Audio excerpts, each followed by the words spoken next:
Welcome to the Tech Egg. Don't get scrambled. Enjoy the video. You begin by confirming prerequisites. Your VPN app is installed, signed in, and you have active Wi-Fi or cellular. Open the VPN app, or if you prefer system settings, tap Settings then VPN. Once there, look for server or location options. This is where you change regions. Make sure the app has permission to add VPN configurations.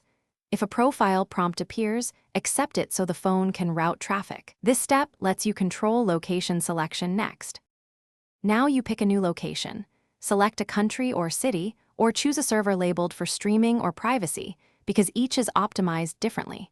Once you see options, compare load or ping indicators to avoid slow servers. Lower ping means snappier responses.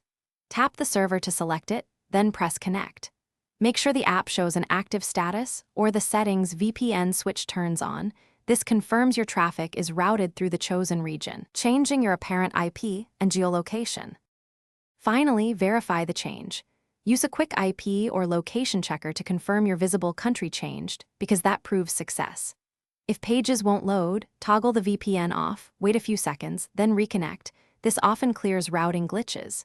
If problems persist, switch to another nearby server or sign out and back in. Sometimes reinstalling the app or updating iOS resolves stubborn authentication issues. If you still see no change, reset network settings as a last resort and try again. Thanks for watching. Consider subscribing if I helped unscramble your problems.